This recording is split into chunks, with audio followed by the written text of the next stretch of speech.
Every time England loses, I am happy, be it rugby, soccer, or cricket. If you want to see the English cry, come to my series. I always found it so incredible how an island of that size had control of much of the world. Really? Well, look at this top 10 largest islands in the world map. Would you look at that? Number 9 is Great Britain. So it's not tiny. You're a liar, or ignorant, or both. It's the biggest island in Europe, but Brit-boos want to make it seem as if Britain were tiny.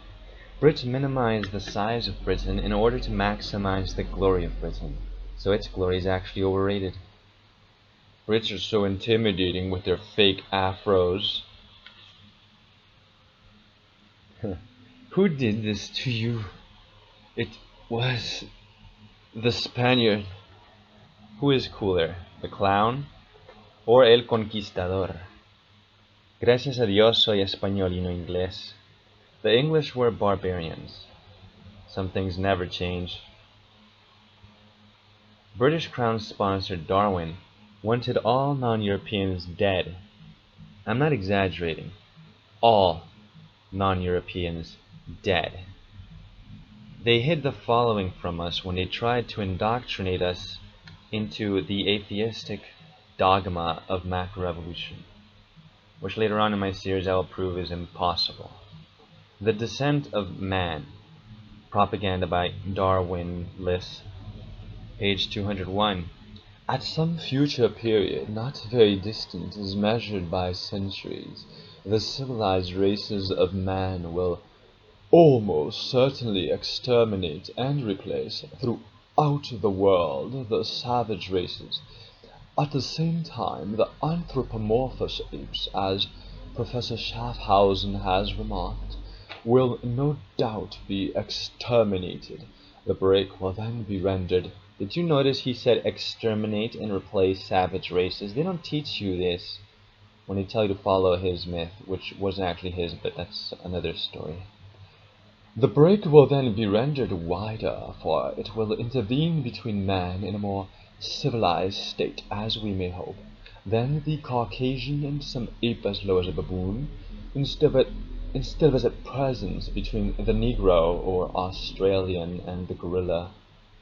As we may hope means he wanted the global genocide on all non-Europeans to be done. Are you Indian? Darwinian Britain wanted your race extinct, be it Dravidian, Aryan, or what have you.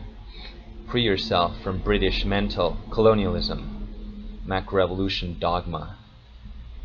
But Indian risings will never bring this about. The Germans have had sufficient experience to know how hard it is to coerce England. And apart from all this, I, as a German, would far rather see India under British domination than under that of any other nation. Hitler, Mein Kampf. Step on that shit. Are you Chinese? Young Warren? Darwinian Britain wanted your race extinct as well. Free yourself from British mental colonialism. According to The Guardian, which is British, Mao also recognized the importance of Darwin's shit, which legitimized the communist regime. Socialism, in the ideological struggle, now enjoys all the conditions to triumph as the fittest. According to someone in China, apparently, there are Darwin statues in China, which is absurd because Darwin wanted all the Chinese dead, as I already proved. The ignorant atheist communists of China honor the guy who wanted their race extinct. They should destroy Darwin's statues and burn his propaganda books. The beard does not make the sage. I'm joining the war on drugs on the side of the drugs. Sputtered the old hardcore drugs, Uncle Chang. No, I beg your pardon. The Chinese and Japanese are perhaps the most industrious of all races.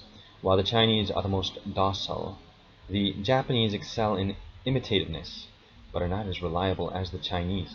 Neither race, so far as their immigrant representatives are concerned, possesses the originality and ingenuity which characterize the competent American and British mechanics, said some guy called John Cummins. Chinese and Japanese, they lack intellectual power that we got, is what he's saying. Translation: my English race is so much smarter. Cecil Rhodes apparently said, remember that you are an Englishman, and have consequently won first prize in the lottery of life. Indubitably. China. Congratulations on getting Hong Kong back from the drug-dealing barbarians.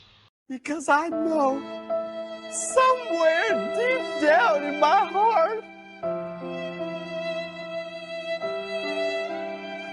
I still love you.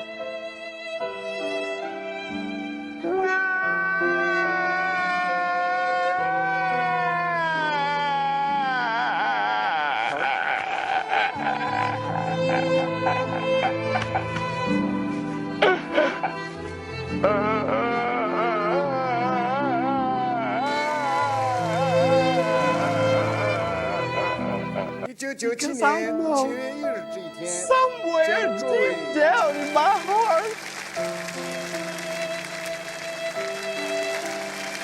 I still love you.